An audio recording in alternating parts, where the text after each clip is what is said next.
smile, right? Big sigh of relief.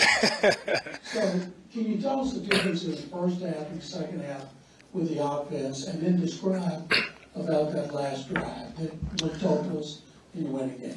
I think with our offense and with all of our entire team, just in the first half, there was a lot of misses with our execution. Like, we weren't on it. I think coming out in the second half, our offense was able to execute. We were able to, create some explosive plays there in the passing game. I think CJ did an awesome job of making some big plays for us, receivers. Dalton, Noah, Tank, all three guys, big game for us. So just the way they executed in the passing game, it was that's what kept us there. So credit to those guys. And the last drive, again, just it starts with the protection. Right, when you have to throw it, they know you're throwing it. It starts with still being able to hold up in protection and still being able to execute and deliver precise throws, and that's what CJ did. Tank, unbelievable explosive play there to their sideline, and then for those two to connect again, right, with the touchdown. It's just that connection and that, that bond that I think Tank and CJ have it's real. Right, you see it off the field, on the field. They have a true bond, and it's fun to watch those guys work together. Hey, Coach, given how young CJ is, how would you best describe this performance that you just seen from him? It's a gutsy performance from him, right? It wasn't all clean, but he gutted it out.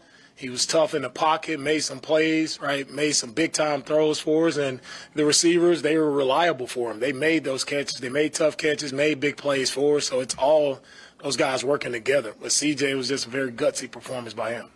Coach, was this a cast out bread on the water when you made the decision about letting Ogunbowale kick the field goal? With Dare stepping in, he did a really nice job for us, right? When you lose your kicker, right, that's tough, right? What are you going to do? Your whole game plan, right, changes.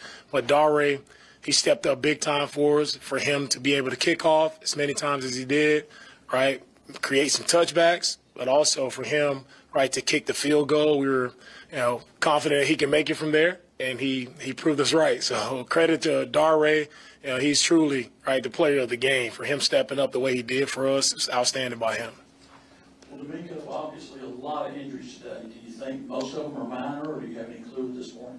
We'll evaluate our guys throughout the week, and we'll see where we are injury-wise. We took a lick today, for sure. We lost a lot of guys, a lot of adversity. Continue to have trainers coming up telling me this guy's out, this guy's out. But what I love about our team is as that adversity hit, no one wavered, right? Everyone kept battling to the end, and that's what it takes to be a good team. DeMeco, what exactly happened with Kaimi with his injury, and then also throughout the game plan execution? Was there a moment throughout this season, throughout practice this year, where you kind of started getting Dare just accustomed in case he had come in? Yeah, Amy had a lower leg injury there that we were concerned about, him being comfortable, being able to go out and perform, all right, to his standard, and so we went with Dare. The final drive, you used the 2 timeouts on the first 2 plays. Was that just a product of what plays happened? Was that the plan going in?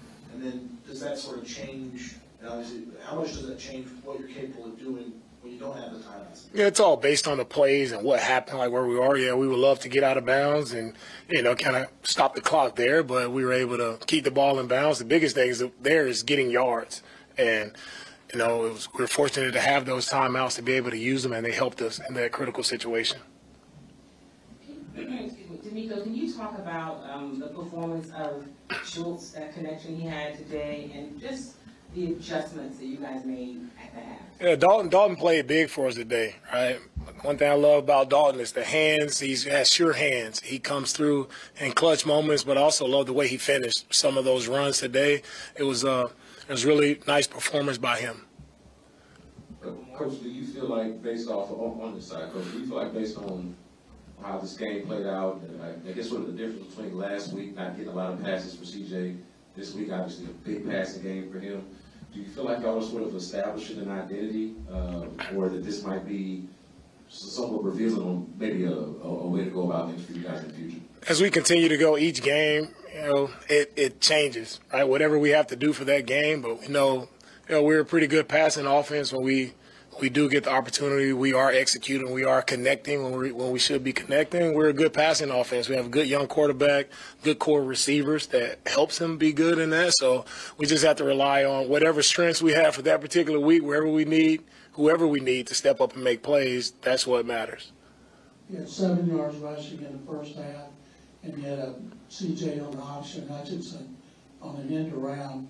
How hard is it for a rookie quarterback who doesn't have a consistently productive running game? Does that make his performance even more impressive? It's very impressive, the performance CJ had when the run game isn't quite where we wanted it to be. But if it's not there, we have a guy who can really throw it and make some plays. So if that's the strength of ours and we have to play to that, then that's what we'll do. The biggest thing is just about moving the football. And whatever it takes to move the football, that's what we'll do. If we can't run it, right, if we're not running it and executing it well, and we have a young guy we can rely on to throw the ball, and he showed that today. We're going to close with Paul, Cole, and Drew.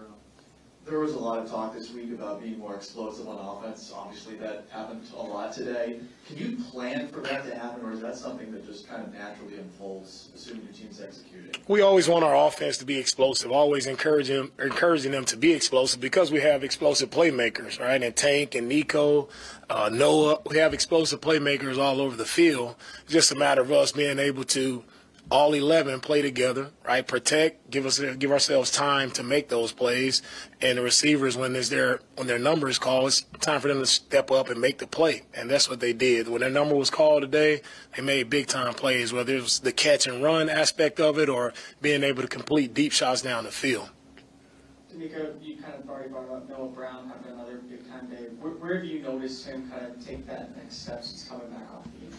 Yeah, Noah's worked his way back in fine. Noah's always been a guy since OTAs that we can rely on. Noah's always been consistent for us. He shows up every single day, and he's consistent, exactly where he's supposed to be, precise with his route running ability, and he's sure with the hand. So love what Noah brings. He brings consistency to our offense, and love what he's been doing for us.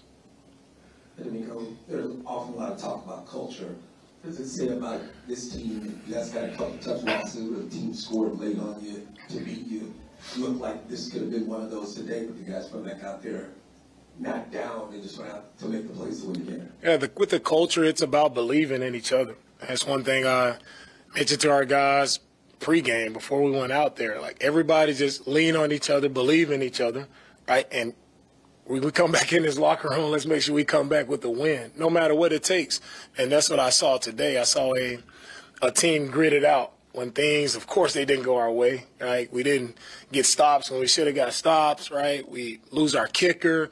Like, everything that could have possibly went wrong for us, it went wrong. But it didn't matter because of the mindset of our locker room. Guys who are going to fight for each other, guys who believe in each other, and guys who are going to hold each other accountable. And that's what good culture is. Thank you, Coach. All right, thank you, guys. Congratulations. Thank you.